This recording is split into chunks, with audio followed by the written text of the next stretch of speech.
Hey, what's up everybody? It's your boy Brandon. I'm back here again. I think this is my video log number 3. I told you guys I'm gonna try to drop one of these pretty much every week. You guys have been bringing in a lot of questions. Shout out to all my followers, shout out to everybody watching my channel. But yeah, you guys have been bringing in a lot of questions, and I try to get to as many questions as I can. So if I miss one or two, I apologize, but for the most part, I have my notifications on, so I try to get everything that you guys are saying. So first thing I want to say is thank you for everybody who liked the last video, the natural shoot. A lot of people thought I was using flash. It was not flash, it was all natural. It's just that the 5D Mark IV and the 85 1.4 ART lens is just, it's an amazing combination. I really haven't saw anything like this that's able to shoot like this, especially in natural light. I wanted to take it out and actually test it in harsh light to see how it performs. I wanted to test the sun flare, I wanted to test glaring, I wanted to test everybody, shooting directly into the sun, shooting with using the sun as a rim light, using the sun as my main light or key light. So I wanted to test everything, and I wanted to see how the lens, the ART lenses performed, and they perform magnificently.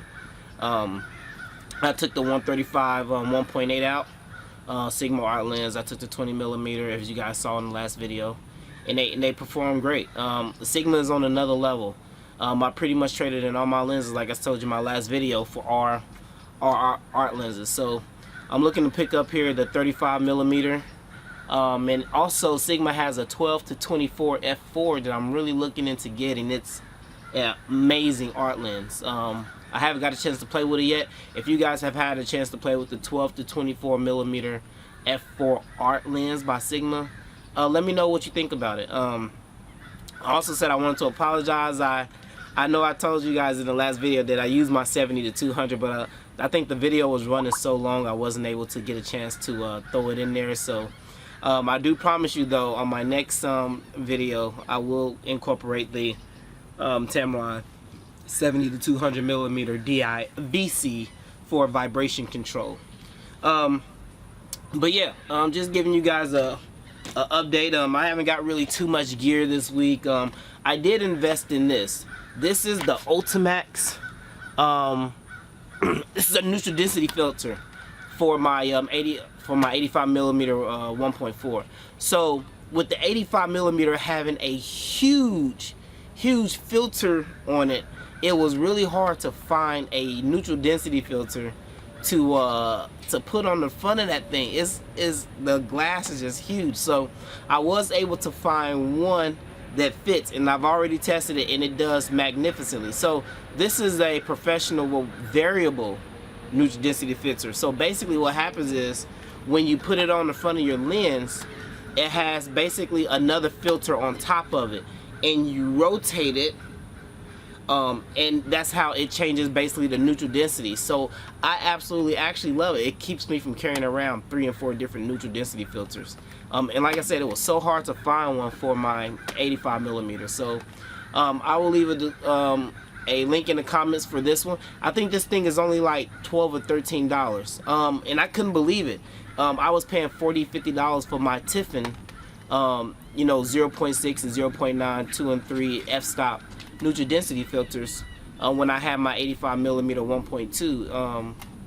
And this thing, I'm able to change it as much as possible, and the pictures still look really nice. But yeah, that's about it. Oh, I also picked up the Glow Pop, so I'm gonna test that thing out. I want to read some of your comments here. So I had a couple people ask me a few comments that I'm gonna just read. Somebody asked me, did Laverne White on my page, she said, did you have to calibrate or did you have to adjust any of your Sigma lenses? No, I did not.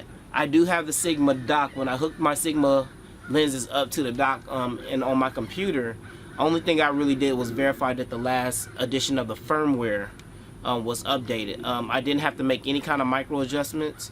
They worked fabulous right out the box. I haven't saw any type of left or right adjustments that I've needed to be made. Everything has been sharp and on point. But I am going to keep a close eye on it. But just having that ability to do that, I absolutely love it. So, but I do have the dock. But no, I did not have to make any corrections to any of my Sigma lenses. They all work perfectly right out the box. Another question about manual TTL. So one person saw some of the videos that I was doing, and of course, you know, I'll use the Explorer, the Flashpoint Explorer 600, like a lot of us do, because it's perfect wattage, it's portable, everything. I love it. So one of the questions was again about TTL versus manual, and if you haven't saw my run in the gym where I wanted to bring you guys a vlog, you can go back and look at the TTL versus manual. I'm not going to really go into too much about that. But he asked if you know, if I need to get TTL or should I get manual. And you guys know what my response to that, if you follow me. I really don't recommend you get TTL. I never really even shoot in TTL because I want my pictures to look a certain way. And TTL basically takes your settings in your camera. It takes your, you know, it calculates your ISO and your aperture and your f-stop, and you know, how much sun, how much ambient light. It takes all that information and calculates it to a certain flash, and that's the flash that the Flashpoint Explorer feels that needs to compensate your settings in the camera.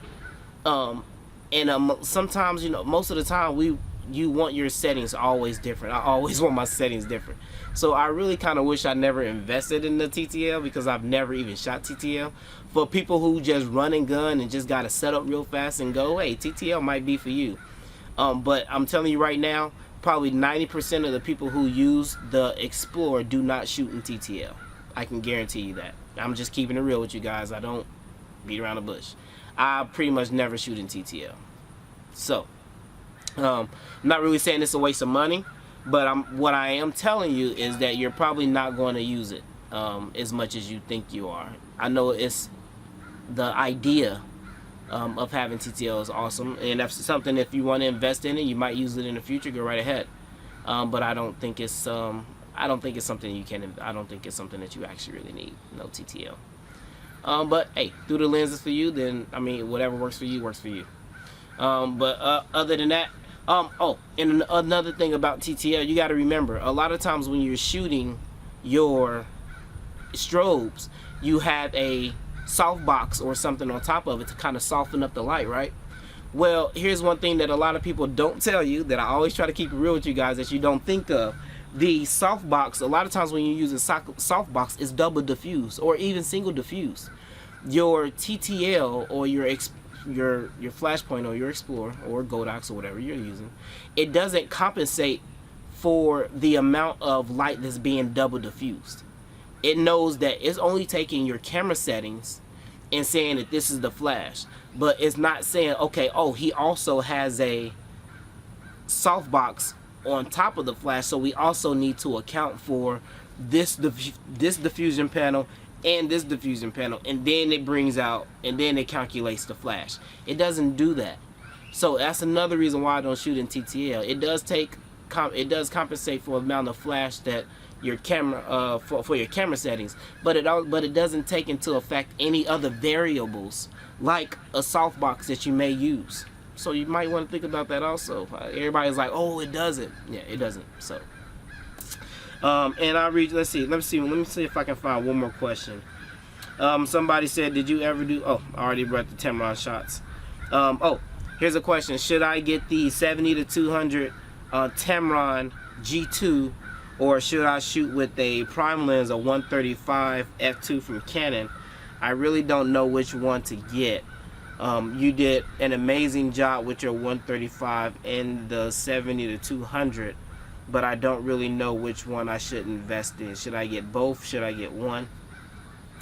My answer to that is, it really depends on the type of photography that you do. And I mean, unfortunately, I know that's probably not the answer that you want to hear, but any type of professional would kind of really I'm just giving you my point of view. I have both. As you know, I had the 135 f2 from Canon. I sold it, and now I have the 135 f1.8 from Sigma Art. I also have the Tamron 70-200 2.8. They serve two different purposes. The 135 1.8 it's a prime lens. It's sharp as all can be. It's great for photography. It's great for modeling. It's great for weddings. It's great for everything. The 70 to 200, most photographers normally use that if they're doing wildlife, if they need to zoom. It's a zoom lens, so it has a little bit, it's different capabilities. It has that decisive ability to zoom in and zoom out when you want it to. Of course, a prime lens is a prime lens. It only has one focal length. Zoom lens, you have variable focal lengths. A 70 to 200 I normally use for head work or headshots, like a lot of photographers do, because you're able to crop. You're able to crop in that headshot just the way you want it and still get a really nice depth of field at f2.8. And it's really sharp still. But if you don't want to shoot at 200 millimeters, or or you have to zoom in to where you really need that head cropped in, that's what a zoom lens is for, and that's what the 70 to 200 is for. So it really just depends on the type of work you do. If you're a photographer, if you go out and shoot on location like a lot of us do, then you probably want to stick to a good prime lens. I mean, if you do a lot of things where you find yourself going forward, going back, focusing a lot, you shoot wildlife, you do video, I mean, a lot of different things, you probably want to look into getting a zoom lens. It's like I said, it's the type of photography that you do. So comment, like, and subscribe, guys. Leave the comments in below. I'll put a link to, if you have the Sigma 1.4 ART and you've been looking for a ND filter, I will gladly link you the ND filter that I got. I'm looking forward to using it. I like battling the sun. I like overpowering the sun. As you saw in a lot of my videos, I'm not scared of the sun. No, I'm not scared of the sun. I'll shoot in the sun. I love it. So I'll put the link in the description if you have one. I know it's really hard to find those ND filters. Other than that, guys, I really don't have anything else. This is just a weekly blog, and like I said, I kind of write down kind of keep the questions that you have during the week. But I am looking at everything. I'm always responding. I love sharing my experience, and I will continue to share my experience with you guys. All right, so until next time, remember to learn your equipment, guys, because when you actually sit down and learn your equipment, the sky's the limit. Take care. Holla!